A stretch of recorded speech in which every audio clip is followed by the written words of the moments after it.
God says you may not have anything you want. You may not have anything you want. And I was puzzled by that. And I said, well, I don't understand. I thought that when you want something, when you need something, when you are hoping for something, you go to God and you ask for it. God said, no, you don't understand how the system works. You don't understand how the system works. Or that even that there is a system. But here's how the system works. Everything you could ever ask for, you could ever have now, or ever ask for in the future, you already have right now. You already have all of it.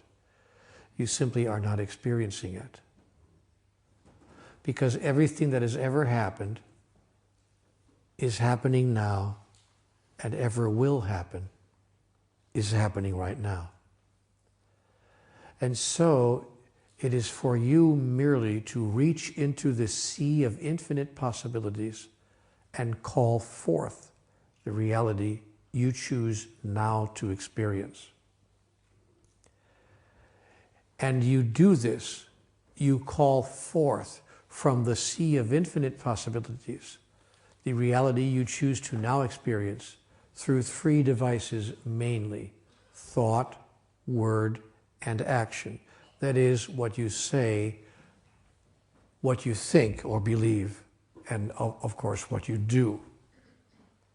Now, if what you say is, please give me what I need today to survive, you will have a struggle acquiring what you need today to survive, because the statement comes from a deep underlying thought that you do not now have that, or you wouldn't be asking for it.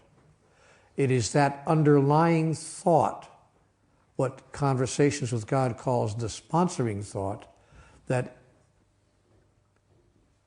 has a huge influence on the creation of your moment-to-moment reality.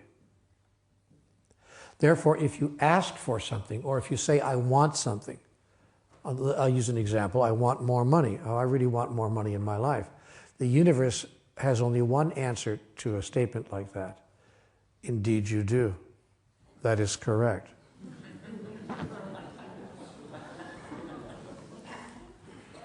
See, the universe only says yes. Now, when you understand that, please forgive me, I know this is very elementary to most of us, but just to lay the groundwork, the universe has a universal response to every thought, and the universal response is yes.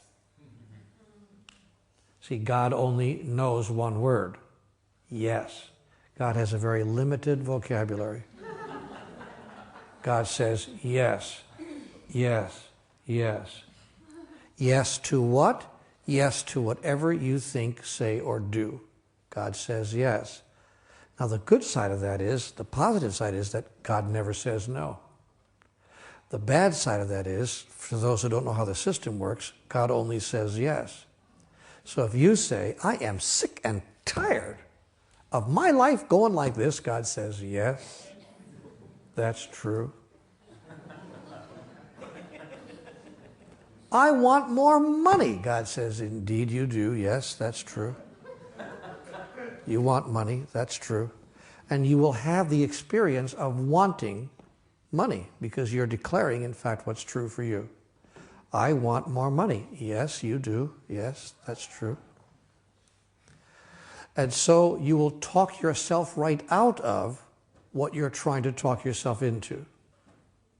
Now, I don't want you to think that it's a matter of choosing the right words. I don't want you to get down to the point where you start parsing, like Bill Clinton. I didn't inhale or whatever.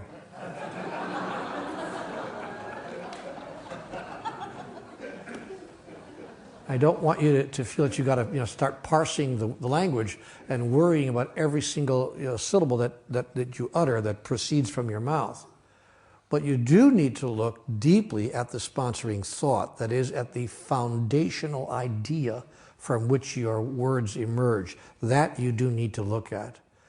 Or to put it another way, if you're coming from lack and from a thought that there's not enough, and couldn't I please have more, you are having to overcome in the first instance your thought that there's not enough,